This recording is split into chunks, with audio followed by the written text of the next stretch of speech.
Flying through space.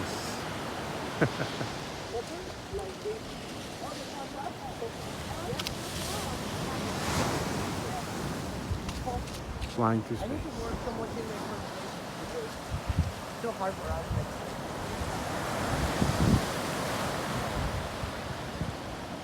Corkscrewing through the galaxy. So down here in Puerto Vallarta, the sun is pretty much directly overhead, and we wouldn't get that sun directly overhead until closer to June, our summer solstice. But when you're out here, down here on the flat Earth map, it is where the sun travels. The inner track is the Tropic of Cancer, then you have the equator, then you have the Tropic of Capricorn. And where you are on the map, like, you know, Cancun, Playa del Carmen, Tulum, that area.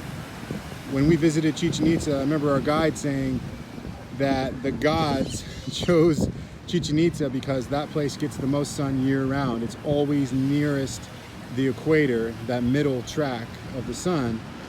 And if you look at a flat Earth map, which is the correct map, in my opinion, based on the science, you'll see that Puerto Vallarta also is always in that closest to that inner track.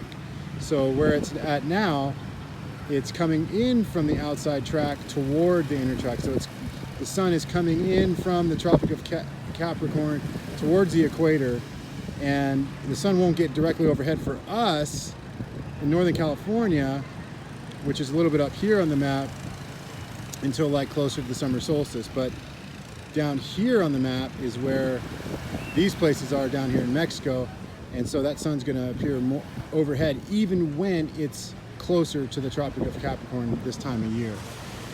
Does that make sense? It's interesting to me to see the sun being directly over my head right now, and it's only April 26th, and we're not even close to the summer solstice. So really, by unlocking and observing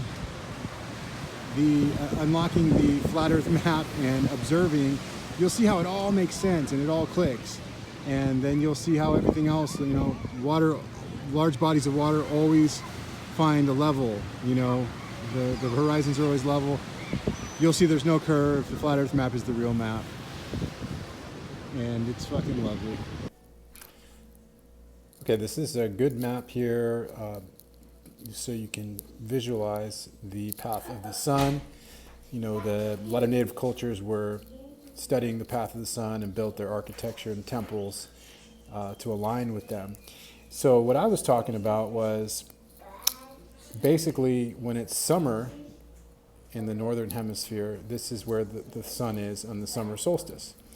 When it's the equinoxes, the spring and fall equinox, the sun is in the middle here on this middle line. This is the equator. And this is the outer track right here, the Tropic of Capricorn. I call it the outer track because we're over here in California. When the sun is out here, the days are super short and the sun is very far away. That's why it's so cold. The sun is so far away. But for example, during that time, it's summer over in Australia. So you can see why. And when we were in Chichen Itza, our guide said that they built the temple there because it was always in the path of the sun. And so if you look at the Tropic of Cancer, the sun would go right over Chichen Itza and the Yucatan Peninsula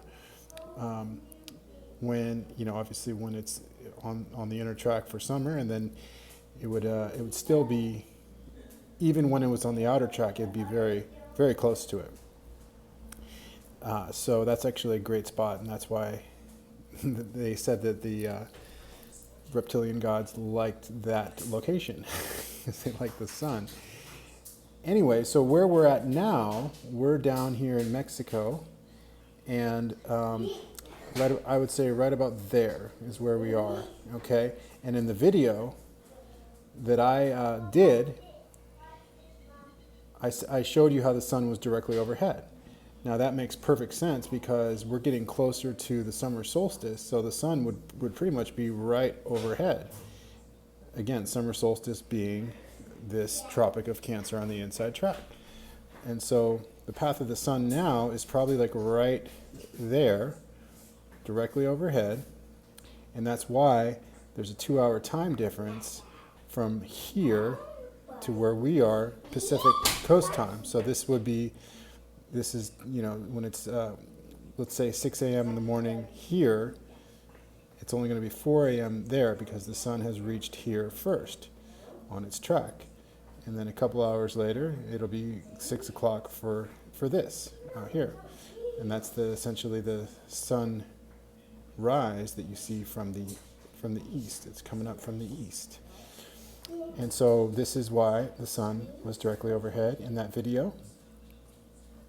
And it's getting closer and closer to this. And on June 25th, that's where it'll be. And this is a really good map to make sense of why certain regions, maybe up here in the northern region, they sometimes receive like 24 hours of sun when it gets on that inner track. That's why.